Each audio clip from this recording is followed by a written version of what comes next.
चलिए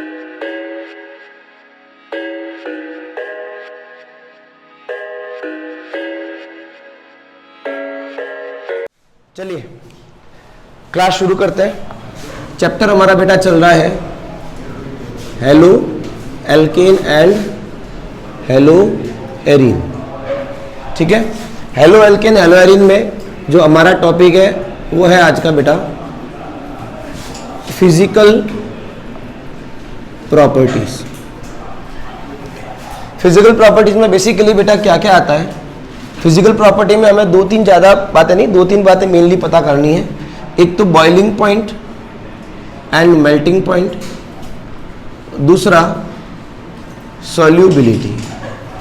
dipole moment भी आता है पर हमें ज़्यादा ज़रूरत नहीं है। ऐसे तो डेंसिटी वगैरह बहुत सारी बातें आती है ना, हमें सारी बातें एक बार के लिए नहीं करनी है। हमारे लिए मेन जो क्वेश्चंस बनते हैं वो इन दो पे बहुत ज़्यादा बनते हैं, तो हमें इन दो पे फोकस करना है। आज साथ साथ लिखते चलें, ठीक है ना। कल लिखाया नहीं था, कल सिर्फ समझाया था कि आधे घंटे की क्लास ही हुई थी। बात करें अगर सबसे पहले हमारे पॉइंट की, या पहले पॉइंट से पहले सबसे पहले बात करते हैं बेटा फिजिकल प्रॉपर्टीज जो होती है, physical properties of compounds. Physical properties of compounds जो होती हैं वो किस पे डिपेंड करती है बेटा? ये डिपेंड करती है वैन डर वाल फोर्स ऑफ अट्रैक्शन पे। वैन डर वाल फोर्स ऑफ अट्रैक्शन पे। सर वैन डर वाल फोर्स ऑफ अट्रैक्शन क्या होते हैं? एक तरह के इंटरमॉलिक्यूलर इंटरैक्शंस हैं। क्या होते हैं? इंटरमॉलिक्यूलर फोर्स ऑफ अट्रैक्शंस हैं। कहाँ पढ़ा था? Class 11th chapter state of matter, उसमें बताया जाता है कि इंटरमॉलिक्यूलर फोर्स ऑफ अट्रैक्शन या वैन डर वाल फोर्स किस तरह के होते हैं, कितने तरह के होते हैं। 4 तरह के हम बात करते हैं, dipole dipole interaction, dipole induced dipole interaction, induced dipole interaction जिसको आप लोग लंदन फोर्स या डिस्पर्जन फोर्स भी बोलते हो। और चौथा टाइप आता है हाइड्रोजन बॉन्डिंग, जो कि सबसे स्ट्रॉन्गेस्ट टाइप का इंटरमॉलिक्यूलर फोर्स ऑफ अट्रैक्शन होता है। ठीक है, इंटरमॉलिक्यूलर फोर्स ऑफ अट्रैक्शन से मेरा क्या मतलब है?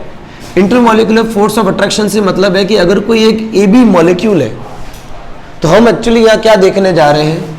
ए बी मॉलिक्यूल के बीच में इंटरैक्शन। ए बी एक मॉलिक्यूल है, तो ए बी और ए बी के बीच का इंटरैक्शन जो है, दो मॉलिक्यूल्स के बीच का इंटरैक्शन, दो सेम टाइप के हो, दो अलग अलग टाइप के हो, डजेंट मैटर, बट दो मॉलिक्यूल्स के बीच के इंटरैक्शंस की बात जहां होगी वो इंटरमॉलिक्यूलर फोर्स ऑफ अट्रैक्शन कहलाएंगे। बोलो इट इज क्लियर? ठीक है। अब अगर हमें ये पता चल जाए कि ये van der force of attractions जो है ये किस पे डिपेंड करता है, तो क्या उसके बेसिस पे मैं फिजिकल प्रॉपर्टीज को डिफाइन कर सकता हूं? ठीक है, तो अब हम बात करें कि वैन डर वाल फोर्स ऑफ अट्रैक्शन जो है वो कुछ बेसिक 2-3 बातों पे डिपेंड करता है। सबसे पहला है बेटा मॉलिक्यूलर वेट, ठीक है। दूसरा है बेटा आपका सरफेस एरिया, मॉलिक्यूलर वेट।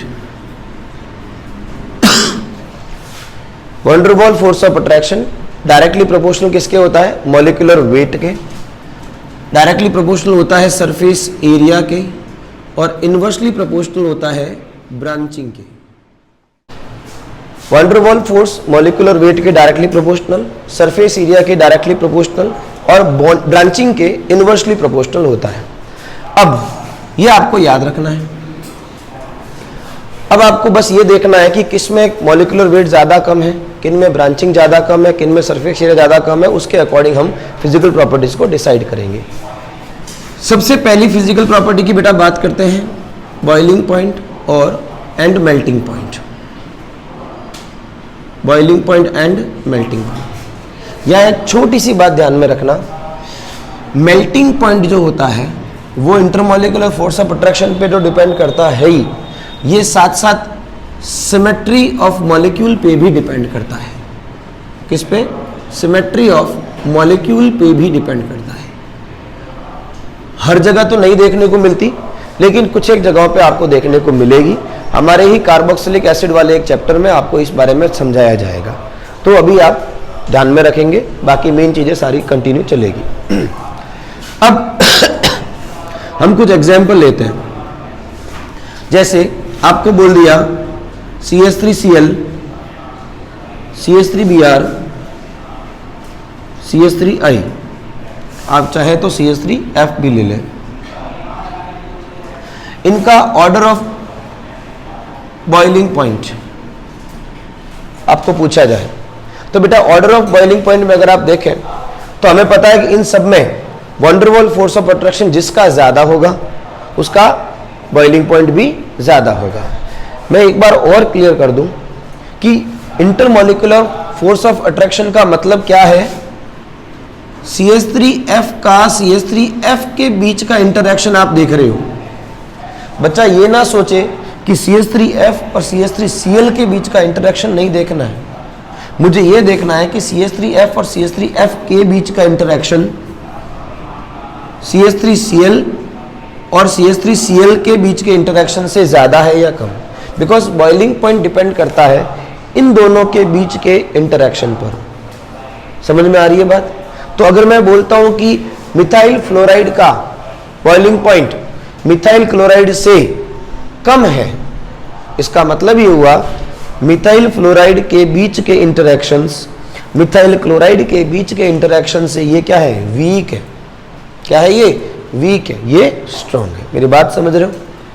मतलब आपको इंटरमॉलिक्यूलर इंटरैक्शन देखने हैं तो दोनों इन्हीं मॉलिक्यूल की बात हो रही है, इसमें भी इन्हीं के मॉलिक्यूल का इन्हीं के बीच में जो इंटरैक्शन है हम उसकी बात कर रहे हैं। ये थोड़ा ध्यान में रखना, कल को ऐसी गलती मत कर देना कि तुम इन दोनों के बीच का इंटरैक्शन देखने गए तो मुसीबत हो जाएगी। ठीक है, अब कैसे याद रखना है, क्या समझना है, तो सुनो। मैंने कहा मॉलिक्यूलर वेट देखो, बिल्कुल इन सबके पास में CH3 CH3 CH3 कॉमन है। ठीक है, जब CH3 CH3 CH3 कॉमन है तो हमें इनके वेट में जो चेक करना है वो किसको चेक करना है, फ्लोरीन क्लोरीन ब्रोमीन को। क्योंकि बेटा CH3 का जो वेट होगा 12 और 3 15, तो 15 15 15 15 तो सबके साथ जुड़ेगा, तो हम उसकी तो बात करेंगे ही नहीं। अब फ्लोरीन क्लोरीन ब्रोमीन और आयोडीन में से आयोडीन का मॉलिक्यूलर वेट एटॉमिक वेट ज्यादा है, तो ऐसे में सीधी सी बात है CH3I का मॉलिक्यूलर वेट CH3Br से ज्यादा होगा, CH3Br का CH3Cl से, CH3Cl का CH3F से। जिसमें मॉलिक्यूलर वेट ज्यादा उसका van der Waals force of attraction ज्यादा। तो van der Waals force of attraction ज्यादा तो सीधी सी बात है फिजिकल प्रॉपर्टीज आपके ज्यादा, मतलब बॉइलिंग पॉइंट भी ज्यादा। मतलब CH3F का बॉइलिंग पॉइंट कम होगा CH3Cl से, CH3Cl का कम होगा CH3Br से, और CH3Br का कम होगा CH3I से। बोलो ये पहला पॉइंट समझ में आया? इजी था, कोई दिक्कत नहीं थी। एग्जाम्पल नंबर दूसरा, अगर आपको हैलोजन सेम रखे,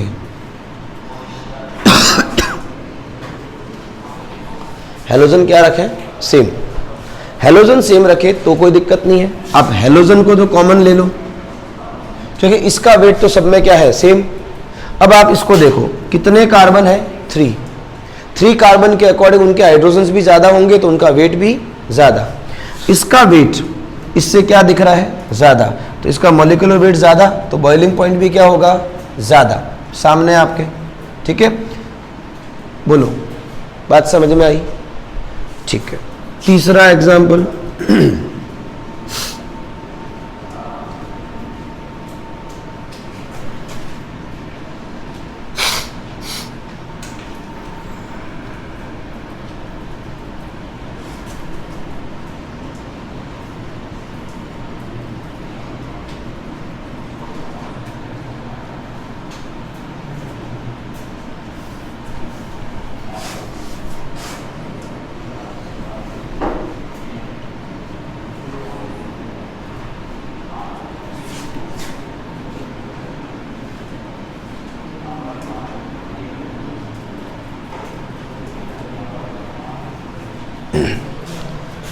देखिए इन सब में 4 कार्बन है।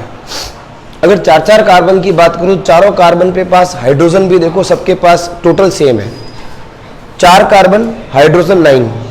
इधर भी देखो 1 2 3 4 4 कार्बन हाइड्रोजन 3 2 5 1 6 एंड 3 9, 4 कार्बन 3 2 5 2 7 और 2 9। इनके पास मॉलिक्यूलर वेट सेम है सबका, तो ये वाला पॉइंट तो यहाँ लागू नहीं होगा। अब किसको देखेंगे, सरफेस एरिया या ब्रांचिंग, दोनों में से कोई एक चीज़ देख लो। सरफेस एरिया का कॉन्सेप्ट क्या है, ऐसा माना जाता है जितनी लॉन्ग कार्बन चेन होती है उसका सरफेस एरिया उतना ही ज़्यादा होता है, जितनी कार्बन चेन में ब्रांचेस ज़्यादा होती है उसका सरफेस एरिया उतना ही कम होता है। केमिस्ट्री में ऐसा माना जाता है कि किसी भी मॉलिक्यूल में जितनी ज़्यादा ब्रांचिंग होगी वो मॉलिक्यूल उतना ही ज़्यादा स्पेरिकल शेप का होता है, गोली का आकार माना जाता है, गोले टाइप में माना जाता है। और आपको सबको पता है कि बॉल शेप, स्पेरिकल शेप, गोला का सरफेस एरिया कम होता है एक नॉर्मल स्ट्रेट लाइन से। तो ऐसे में हमें क्या ध्यान में रखना है, जिसमें ब्रांचिंग ज़्यादा उसका van der Waals force of attraction कम और बॉइलिंग पॉइंट भी। तो इसका मतलब इसमें ये ब्रांच वाली चेन है, ब्रांच का बॉइलिंग पॉइंट कम इससे, क्योंकि इसमें एक ही ब्रांच है। इसमें देखा जाए तो टेक्निकली दो ब्रांचिंग दिख रही है, इसमें टेक्निकली आपको सिर्फ एक ब्रांच दिख रही है और इसमें आप लोगों को कोई ब्रांच देखने को नहीं मिल रही है। तो मैं ऐसे कर सकता हूँ ना, कोई तकलीफ। सबसे ज़्यादा बॉइलिंग पॉइंट जो सबसे ज़्यादा सरफेस एरिया रखता है, उसके बाद में ये, उसके बाद में ये 3 एग्जाम्पल याद रखने हैं। अब आपके दिमाग में अगर आता है सर कार्बन भी चेंज हो जाए, हेलोजन भी चेंज हो जाए, फिर क्या करेंगे, तो मैंने कल भी बताया था बेटा ऐसे केस में एक फैक्टर लगाना पॉसिबल नहीं होता है। ऐसा नहीं है कि उनके बॉइलिंग पॉइंट डिफरेंट नहीं होंगे या उनको पता लगाया नहीं जा सकता, बिल्कुल लगाया जा सकता है, बट वो एक मेथड से या एक तरीके से नहीं लगाया जा सकता, इसलिए हम उसे यहाँ पर अवॉइड करते हैं। तो यहाँ पर देखने की ज़रूरत आपको नहीं रहती है, ठीक है। ये होता है बेटा बॉइलिंग पॉइंट का टॉपिक खत्म। बॉइलिंग पॉइंट के बाद में सेकंड आपके प्रॉपर्टी आती है सोल्यूबिलिटी। देखो जैसे तुमने फिजिकल प्रॉपर्टी का कॉन्सेप्ट समझा, क्योंकि देखो कॉन्सेप्ट समझना ज़्यादा ज़रूरी है। मैं ये लिखा देता, ऐसे ही बता देता, तुम राजी हो जाते, काम हो जाता, लेकिन कॉन्सेप्ट समझ में आ गया तो आपके लिए अब सब चीज़ें आसान हैं। उसी तरह से सोल्यूबिलिटी का भी कॉन्सेप्ट समझो कि जब भी कभी सोल्यूबिलिटी की बात आए तो हमें क्या चेक करना है या हमें सोल्यूबिलिटी में एक्चुअली देखना क्या है। कोई मुझे पूछे कि इसकी इसमें सोल्यूबिलिटी कैसी है, तो ध्यान से समझना, इसको मैं हटा रहा हूं।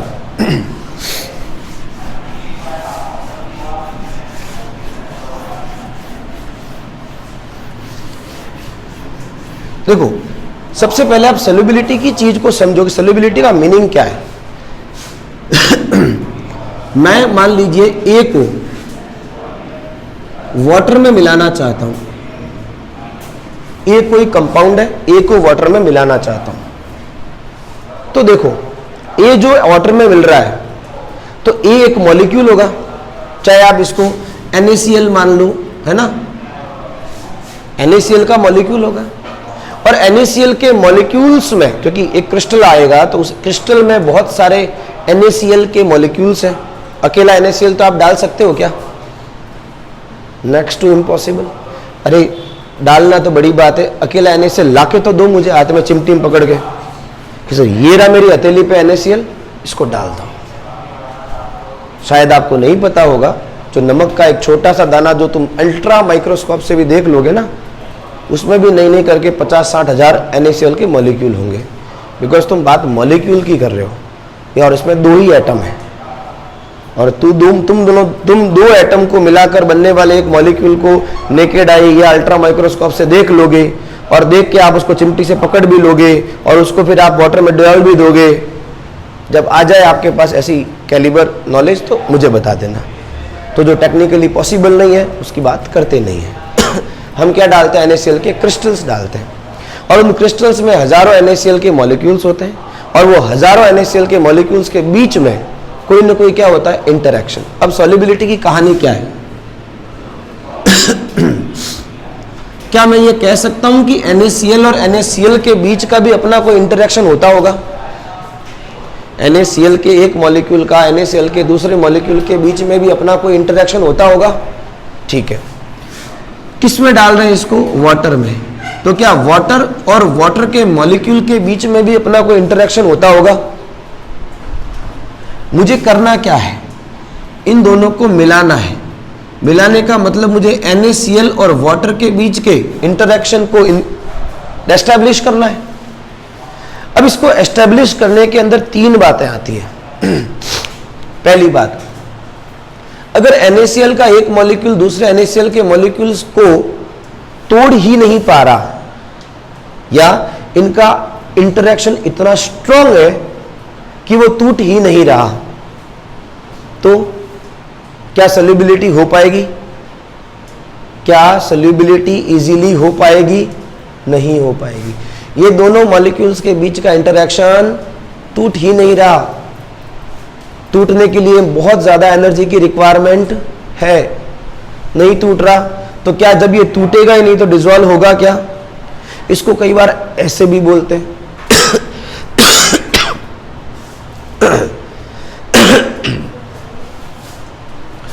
आपको ये अच्छे से पता है कि किसी बॉन्ड को तोड़ने के लिए एनर्जी की रिक्वायरमेंट होती है। मतलब bond cleavage is a endothermic process, whereas bond formation is a exothermic process. ये छोटी बातें हैं, बड़े काम की बातें हैं। मुझे एक नया बॉन्ड बनाना है NaCl और H2O के बीच। अगर NaCl और H2O के बीच का बनने वाला बॉन्ड इजीली बनने की चांसेस में है, मतलब आसानी से बन रहा है, इसका मतलब मोर अमाउंट ऑफ एनर्जी बाहर निकलेगी।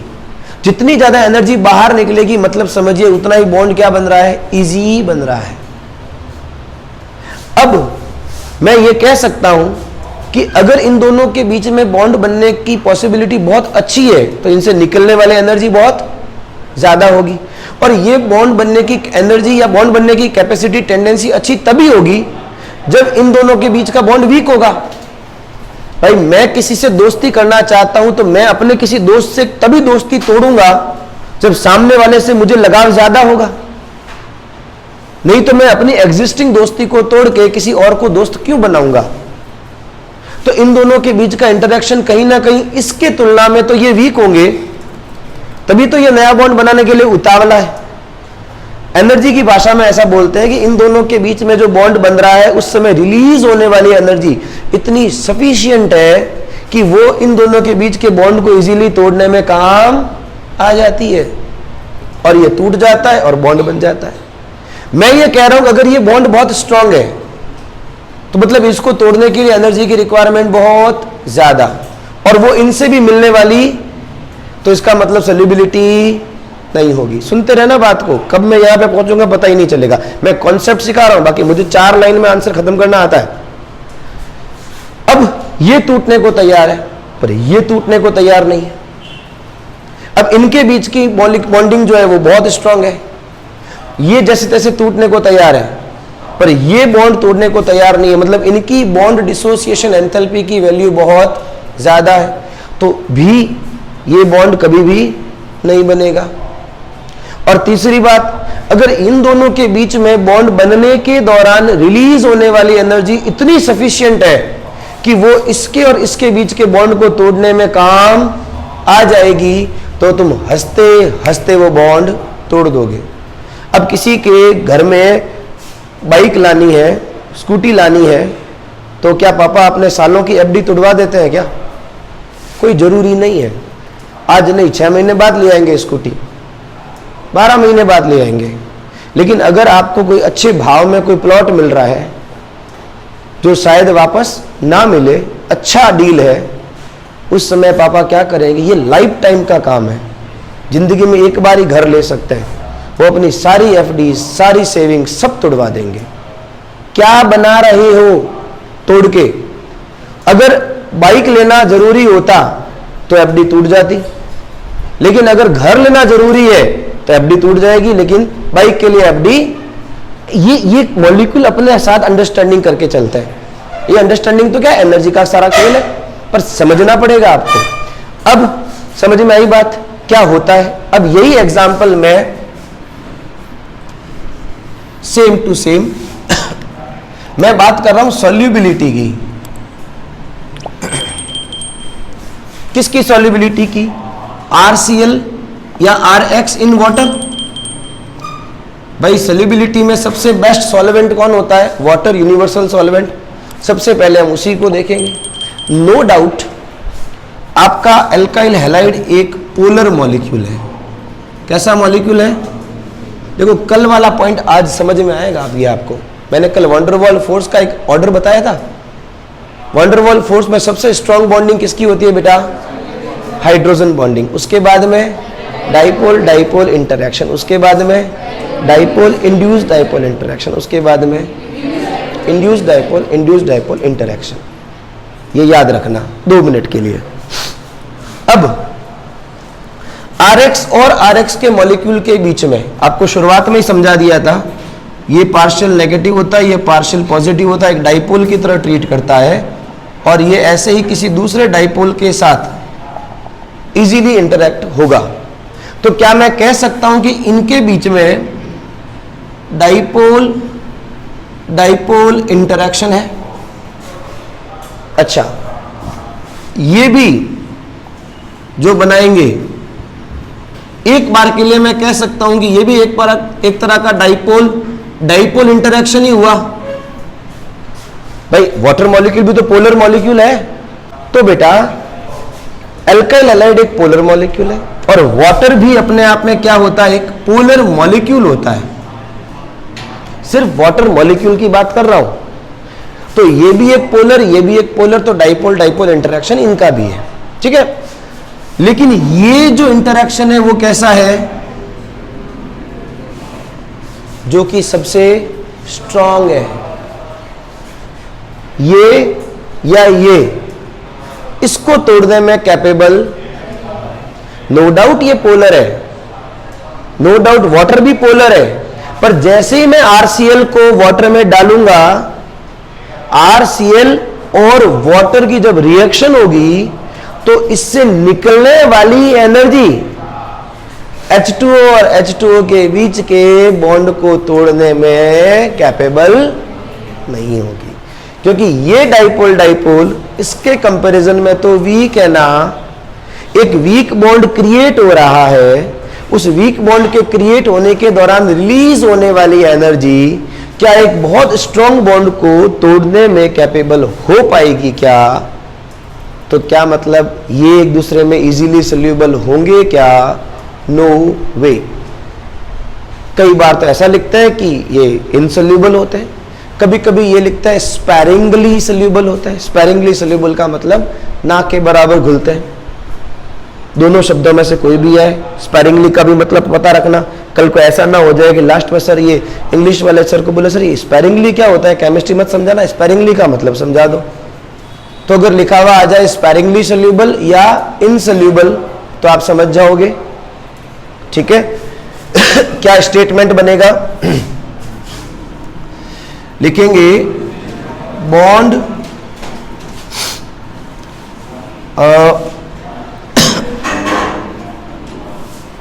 फॉर्मेशन एनर्जी, ऐसे लिख दो, बॉन्ड फॉर्मेशन एनर्जी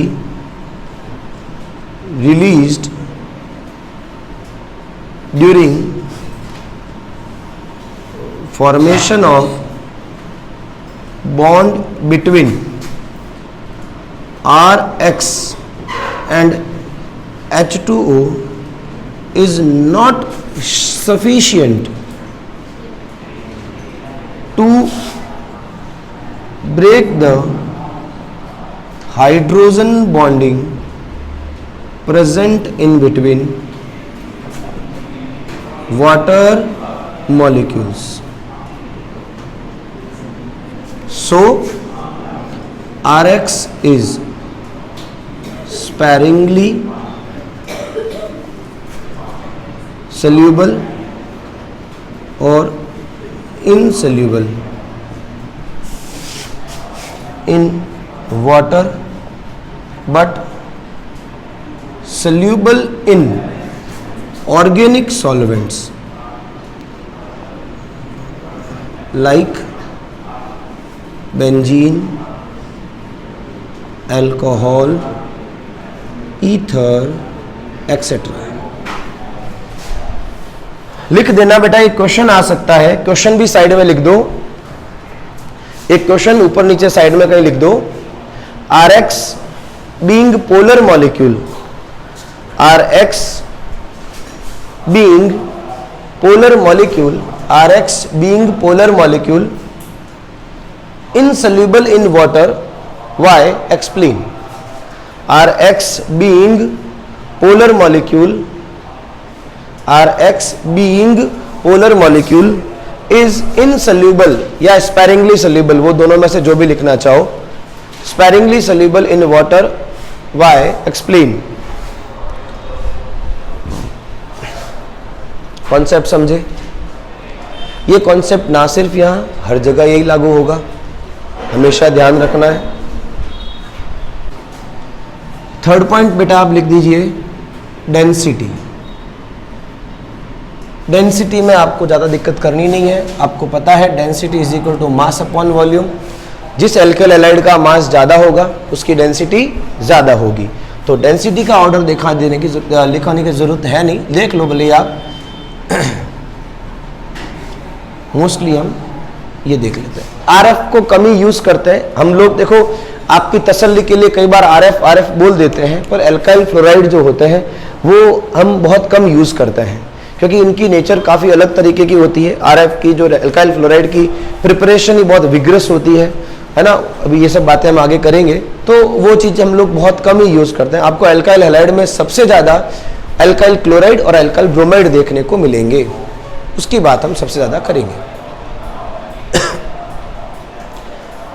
अच्छा, कोई पूछे तो इन सबसे में से सबसे क्या होता है, तो RCl is lighter than water, मतलब ये वाटर में भी फ्लो करता है, फ्लोट करता है, पानी में फ्लोट करता है। So floats on the surface of water. हालांकि जरूरत नहीं है on the surface of water. समझ में आ गया? चलिए बेटा, फिजिकल प्रॉपर्टीज होती है खत्म, ठीक है। थोड़ा साथ साथ लिखा करो, ये नीचे वाला हटा दूं। डेंसिटी में वैसे कोई खास क्वेश्चन नहीं आएगा, 2 पॉइंट याद रखना है, बॉइलिंग पॉइंट और दूसरा आता है आपका सॉल्युबिलिटी वाला concept.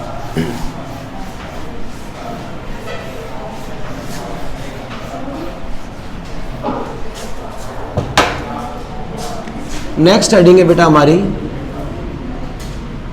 Chemical properties of haloalkanes. Next heading है बेटा chemical properties of haloalkane. देखो आपकी बुक में केमिकल प्रॉपर्टीज के नाम पर 3 या 4 रिएक्शंस दे रखी है, देखना जरा। सबसे पहले आपको होगी बेटा nucleophilic substitution reaction, nucleophilic substitution reaction. दूसरी कौन सी है? Elimination reaction, right. तीसरी है शायद रिएक्शन विथ मेटल्स। चौथी है क्या? नहीं है। टोटल आपको 3 रिएक्शंस के बारे में यहाँ डिस्कस करना है, और तीनों ही इंपॉर्टेंट है, पर पूरी केमिकल प्रॉपर्टीज का लगभग 70% ये अकेली है, 20 ये है और 10% ये है। मतलब मेनली क्वेश्चन इसमें से आता है, इनमें फिक्स 2-3 क्वेश्चन है वही आएंगे, उसके अलावा नहीं आएंगे। हेडिंग लगाइए न्यूक्लियोफिलिक सब्स्टिट्यूशन रिएक्शन। समझिए बेटा, देखो 2 नाम है इसमें, एक तो न्यूक्लियोफिलिक, एक सब्स्टिट्यूशन। सर होता क्या है न्यूक्लियोफिलिक सब्स्टिट्यूशन रिएक्शन? किसी केमिकल रिएक्शन में जब कोई रिएक्टेंट जिसके पास कोई एक ऐसा ग्रुप हो जो एज ए न्यूक्लियोफाइल खुद को बिहेव करवा सके। सर सबसे पहले सवाल ही यही आता है, ये न्यूक्लियोफाइल क्या होता है? जो बच्चा 11th ढंग से पढ़ के नहीं आया है वो तो जरूर हर जगह पर बातें करेगा कि ये क्या होता है। तो सुनिए बेटा, न्यूक्लियोफाइल का मीनिंग होता है न्यूक्लियस लविंग। देखो मैं बहुत सारी चीजें साथ साथ करवा रहा हूं, तो कल को ये मत कहना कि सर हमने नहीं करी। जितना मेरे से पॉसिबल है मैं 11th की बातें रिमाइंड करवाऊंगा, रिकॉल करवाऊंगा। पर आप सोचो कि सर पूरा चैप्टर ही वापस पढ़ा दो, तो वो पॉसिबल ही नहीं है। न्यूक्लियस लविंग का मतलब क्या होता है? न्यूक्लियस कैसा चार्ज होता है? Positive charge. तो न्यूक्लियस लविंग का मतलब क्या हो गया? Positive charge loving. न्यूक्लियस का मीनिंग यहां पर यही है, पॉजिटिव चार्ज लविंग। अच्छा, जो पॉजिटिव चार्ज लविंग होते हैं वो खुद कैसे होते हैं? Negatively charge. पॉजिटिव चार्ज से लव कौन करेगा? उससे अट्रैक्ट कौन होगा? जो खुद कैसा होगा? Negative charge. अच्छा, ये कितने टाइप के होते हैं? ये 2 टाइप्स के होते हैं। ये सब मैं 11th की बातें बता रहा हूं। एक होता है जो ऑलरेडी नेगेटिवली चार्ज ही हो, और दूसरे होते हैं न्यूट्रल, जिनके पास क्या हो? Lone pair containing. कहने को न्यूट्रल है, चार्ज नहीं है, पर उनके पास कोई ना कोई लोन पेयर होगा। जैसे OH minus, Cl minus, OR minus, X minus etcetera. इसमें H2O की बात कर लो, NH3 की बात कर लो, इनके पास क्या होता है? अपना लोन पेयर होता है। और ये lone pair as a nucleophile खुद को बिहेव करवा सकता है। एक तरह का लोन पेयर क्या होता है? इलेक्ट्रॉन पेयर ही होता है। ठीक है मैं अभी इलेक्ट्रोफाइल के बारे में बात नहीं कर रहा हूं, लेकिन आपको समझ में आ गया होगा। इलेक्ट्रोफाइल पॉजिटिवली चार्ज स्पीसीज होती हैं, जो कि इलेक्ट्रोफाइल इलेक्ट्रॉन लविंग। इलेक्ट्रोफाइल का मतलब क्या हो जाएगा? Electron loving. इलेक्ट्रॉन पे चार्ज कैसा? नेगेटिव। तो नेगेटिव चार्ज लविंग हो गया। और नेगेटिव चार्ज को लव कौन करेगा? जो पॉजिटिवली चार्ज होगा, E+ बोलते हैं उसको। और फिर उसके भी 2 टाइप होते हैं, एक पॉजिटिव चार्ज, एक न्यूट्रल। न्यूट्रल में वो आते हैं जिनके पास में ऑक्टेट इनकम्प्लीट होता है। ये सब 11th की बात है, क्योंकि अभी मेरा टॉपिक न्यूक्लियोफाइल है, तो मैं न्यूक्लियोफाइल के बारे में बता के छोड़ रहा हूं। न्यूक्लियोफिलिक सब्स्टिट्यूशन का मतलब ये हुआ बेटा कि हमारे अल्काइल हैलाइड में अगर बाहर से किसी न्यूक्लियोफाइल का अटैक हो, तो since we know alkyl halide के अंदर Rx का जो X माइनस होता है, वो आगे जाके अगर खुद को ब्रेक करवाए तो ये X माइनस की फॉर्म में बाहर निकल सकता है। तो मैं अगर बहुत सिंपल लैंग्वेज में बोलूं कि न्यूक्लियोफिलिक सब्स्टिट्यूशन रिएक्शन क्या होती है, तो मैं लिख सकता हूं कि the substitution of halide ion, the substitution of halide ion by the attacking species. अब हैलाइड आयन पे चार्ज नेगेटिव है, तो उसको सब्स्टिट्यूट कौन करेगा? नेगेटिव चार्ज ही करेगा। अरे सब्स्टिट्यूशन एक तरह का डिस्प्लेसमेंट हुआ ना। अगर मैं किसी स्कूल में पढ़ा रहा हूं और मैं केमिस्ट्री का टीचर हूं, तो मुझे कोई सब्स्टिट्यूट करेगा, तो मेरा सब्स्टिट्यूट कौन होगा? फिजिक्स का टीचर या केमिस्ट्री का टीचर? तो मेरा सब्स्टिट्यूशन कौन होगा? जो मेरे जैसा होगा। तो अगर मैं न्यूक्लियोफिलिक सब्स्टिट्यूशन करवा रहा हूं, X माइनस को निकाल रहा हूं, तो आएगा भी तो वो माइनस ही। तो न्यूक्लियोफाइल जब X माइनस का सब्स्टिट्यूशन करेगा, तो इसे बोला जाएगा nucleophilic substitution reaction. Is it clear? हमें बस ये पढ़ना है। अब ये कैसे होता है, किस तरह से होता है, ये हमें जाना जरूरी है। इनको शॉर्ट में बेटा हम लोग एसन रिएक्शंस कहते हैं। क्या बोलते हैं इनको? एसन रिएक्शंस। न्यूक्लियोफिलिक सब्स्टिट्यूशन रिएक्शन का जो शॉर्ट एब्रीविएशन है वो है एसन रिएक्शन। अब ध्यान से सुनना, ये तो हमने एक जनरल वे में समझ लिया। अब हमारे पास में इसके 2 टाइप्स होते हैं। ये हमारा सबसे इंपॉर्टेंट सवाल बनता है। Nucleophilic substitution reactions are of 2 types, SN1, SN2। SN1 को बेटा बोलते हैं यूनिमॉलिक्यूलर न्यूक्लियोफिलिक सब्स्टिट्यूशन रिएक्शन। ये कहलाएगा by molecular nucleophilic substitution reaction. कुछ समझे बात को? हमें इन दोनों के बारे में डिटेल में पढ़ना है। ये दोनों जब डिटेल में समझ में आ जाएंगे, एसएन रिएक्शंस आपकी कंप्लीट हो जाएगी। कब SN1 होती है, कब SN2 होती है, पहले तो ये होती ही क्या है, इनका मतलब क्या है, किस वाले अल्काइल हैलाइड में SN1 दिखाएगा, कौन से हैलाइड SN2 दिखाएंगे, क्यों दिखाएंगे, ये सब डिटेल पढ़ेंगे। मोस्ट प्रोबेबली कल कोशिश करेंगे दोनों हो जाए, कल नहीं तो परसों तक दोनों हो जाएगी, बट दोनों पढ़ ली, फर्स्ट टॉपिक खत्म। ये जरूरी है, तभी एकदम से इसको मैं नहीं करवाऊंगा, मैं इसको नेक्स्ट क्लास में करवाऊंगा। बट यस, यही है सबसे बड़ा टॉपिक, इसको अच्छे से समझना, आने वाली 1 से 2 क्लास मिस ना करें, बहुत इंपॉर्टेंट क्लास है। समझ में आई बात? चलें आगे, तो यहाँ तक रखेंगे, आगे की क्लास में हम नेक्स्ट में पढ़ेंगे। ठीक है, थैंक यू।